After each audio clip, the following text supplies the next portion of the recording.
జిల్లా ఎస్పీగా బాధ్యతలు స్వీకరించిన జి కృష్ణకాంత్ నెల్లూరు జిల్లా పోలీసు కార్యాలయం నందు జిల్లా ఎస్పీ గా జి కృష్ణకాంత్ బాధ్యతలు స్వీకరించారు. సాధారణ బదిలీలలో భాగంగా కర్నూలు నుండి నెల్లూరు జిల్లాకు ఎస్పీ గా విచ్చేశారు.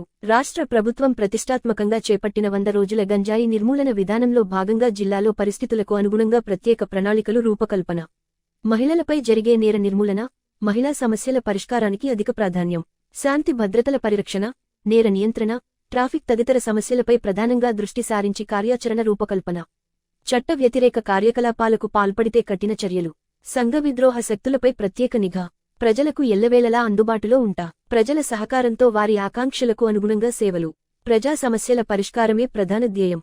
పోలీసులు మరియు వారి కుటుంబాల సంక్షేమంపై ప్రత్యేక దృష్టి సారిస్తాం. ప్రజలు, మీడియా మిత్రుల స్నేహపూర్వక సహకారం ఎంతో అవసరం.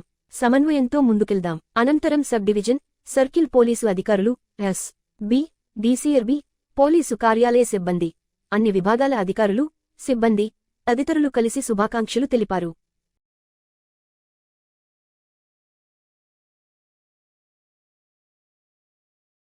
నెల్లూరుగా బాధ్యతలు తీసుకుంటున్నాను. ముందుగా ఈ బాధ్యతను నాకు అప్పగించినందుకు మన రాష్ట్ర ముఖ్యమంత్రి గారికి, మన డీజీపీ గారికి నాకు ముందుగా నేను ధన్యవాదాలు తెలుపుకుంటున్నాను. నేను ఇంతకుముందు ఫస్ట్ పోస్టింగ్ ఎస్పీ కర్నూలుగా చేశాను. 15 months అక్కడ కర్నూలు ఎస్పీగా చేసి ఎలక్షన్స్ కూడా ఎక్కడ ఎలాంటి ఇష్యూస్ లేకపోయినట్టుగా వైలెన్స్ ఫ్రీగా అక్కడ ఎలక్షన్స్ని కంప్లీట్ చేసుకొని ట్రాన్స్ఫర్ నిమిత్తం ఈరోజు ఎస్పీ నెల్లూరుగా రావడం జరిగింది.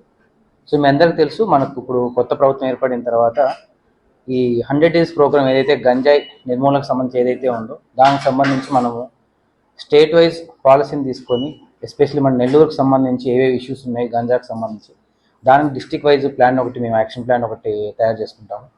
రెండోది మెయిన్ క్రైమ్ అగైన్స్ట్ ఉమెన్ కూడా మనకు కొత్త ప్రభుత్వం ఎక్కువ ఫోకస్ పెడుతుంది. సో క్రైమ్ అగైన్స్ట్ ఉమెన్కి సంబంధించి కూడా నెల్లూరులో ఇష్యూస్ ఏమున్నాయి దానికి సంబంధించి మా టీంతో మాట్లాడుకొని దానికి సంబంధించి కూడా ఒక చక్కని ప్రణాళిక ఒకటి, యాక్షన్ ప్లాన్ ఒకటి తయారు చేసుకుంటాము. అదే కాకుండా లా అండ్ ఆర్డర్ ఇష్యూస్ రాకోకున్నట్టు కూడా ఎవరైతే యాంటీ సోషల్ ఎలిమెంట్స్ ఉండి so law and order problem create చేస్తారో దానికి సంబంధించి కూడా ఒకటి ప్లాన్ ఆఫ్ యాక్షన్ తయారు చేసుకొని, ఎందుకంటే కొత్తగా వచ్చాం సో ఫస్ట్ టీంతో కూర్చొని ఎక్కడ మనకి ఇష్యూస్ ఉన్నాయి నెల్లూరులో అనే దాన్ని కూడా చూసుకున్న తర్వాత దానికి సంబంధించి కూడా మేము ప్లాన్ ఆఫ్ యాక్షన్ తయారు చేసుకుంటాం. ప్రజలకి ఎప్పుడు అందుబాటులో ఉంటాను, యాక్సెసిబుల్గా ఉంటాను. అదొకటే కాకుండా నా మెన్ ఎవరైతే ఓన్ మెన్ ఉంటారో వాళ్ళ వెల్ఫేర్కి సంబంధించి కూడా ఎప్పుడు వాళ్ళకి అందుబాటులో ఉంటాను. వాళ్ళు ఎనీ టైం నాకు మెసేజ్ చేయొచ్చు, కాల్ చేసుకోవచ్చు. వాళ్ళ ఇష్యూస్కి సంబంధించి ఎస్పెషల్లీ సర్వీస్ మ్యాటర్ అయి ఉండొచ్చు, ఎనీ ప్రమోషన్ పెండింగ్ సంబంధించి కానీ పనిష్మెంట్కి సంబంధించి ఎలాంటివి ఉన్నా కూడా మెన్కి సంబంధించి నేను ఎప్పుడు అవైలబిలిటీ ఉంటాను.